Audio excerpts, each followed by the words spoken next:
Hey, it's Don't Be Fast Coop, and you are now welcome to the crib. I'm gonna need y'all to like, share, and subscribe to the channel. If you don't know, now you gonna know, man. Drake and Rick Ross have been going back and forth ever since that Drop and Give Me 50 record came out. And that record, Drake pretty much came at the industry because the industry came at him. He let it be known Future can't get booked internationally. He let it be known that Metro Boomin needs to stick to being a producer. He let it be known that Kendrick Lamar is not top three. That SZA's washing him. That 21's washing him. That Travis Scott's washing him. You feel me? And so forth. And he also mentioned that Rick Ross be cuffing girls. Insinuating that he's a sucker for love and that he previously was a correctional officer, all in one line. Now we have a surprise guest who has entered the chat. 1090 Jake has made a comment. You feel me? He's feeling a type of way due to the fact that Rick Ross keeps, insulting Drake by calling him a white boy. Now, 1090 Jake has every right to feel away because he is a white boy. And pretty much Rick Ross is just trying to insinuate that, Drake isn't like that. So 1090 Jake feels a way about that. Now we all know Drake's father is black, so by default he is black. But when Rick Ross says that, he's pretty much implying that Drake had it easy coming up. And he wanted to hang out with the black people to feel tough or to feel cool, to feel accepted. You know what I'm saying? So 1090 Jake pretty much posted a clip of Rick Ross at a podcast, and a podcaster asked Rick Ross, pretty much, were you a correctional officer?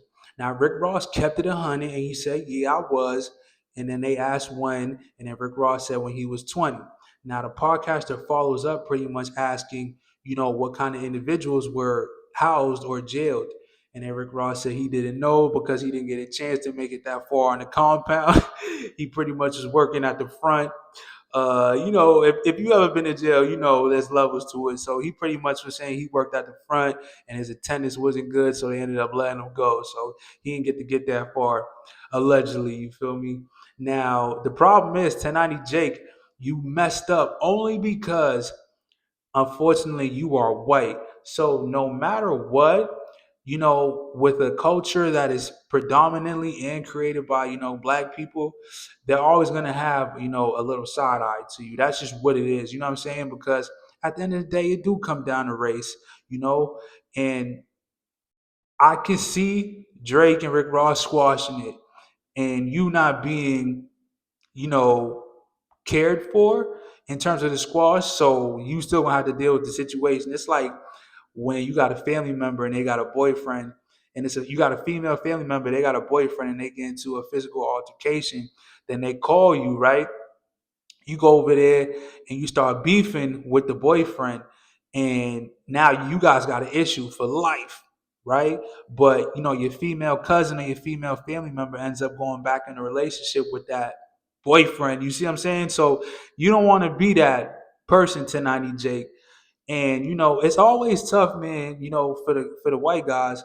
And the reason I'm gonna say this is because, when white guys enter black gangs or they enter, black politics, you're always in an awkward spot. And I don't think people really get to realize it too much. Like if you like a white blood and then you go to jail and it's segregated based on color, and you in situations to where you have a bunch of white people, and you can't sit with them because you're a part of a black gang. And then it's just tough because a lot of people are gonna just play their skin color at that time. I seen it. You feel me? Like when it comes down to the nitty gritty, they play their skin color like that. That's what can trump every gang is skin color. You feel me? So it's just you got to be careful. Now, moving forward from the situation with 1090 Jake, in terms of the situation with Drake and Rick Ross going back and forth, Drake is really taking this personal. You know what I'm saying? Like, and I don't mean like he's in his feelings, but he's actually he's participating. And Drake didn't do that with Pusha T. He didn't give him the shine that he wanted. He's willing to do that with Rick Ross because they actually was cool. They got hits together. You know what I'm saying? And they actually did great work together. And Rick Ross is going in too. He's coming at Birdman for Birdman siding with Drake and this, that, and the third. And I know deep down, You got these men who make millions of dollars. It cannot be about another man. The only thing that could ever get in the way is a female. I'm telling you, because females, it doesn't matter what financial group you're in. A female can still take down a gang, a mafia, an army. One female can do it. She can manipulate the whole situation if men are being headstrong. And unfortunately, that's what happened. Now egos are clashing. Now, Rick Ross pretty much wants Drake to respond again, but Drake already responded. He threw it out there. He don't need to go back and forth with you.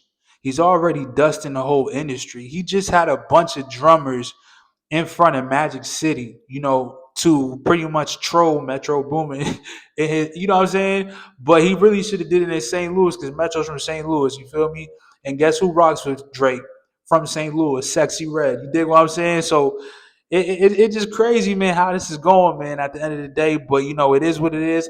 Y'all let me know what y'all think. I'm going to keep this brief because there's so much going on. Definitely going to do a part two, man. Definitely look at the Instagram stories. Once you see this, Rick Ross got some stuff up, Drake got some stuff up, and then let's continue the conversation, man. The crib.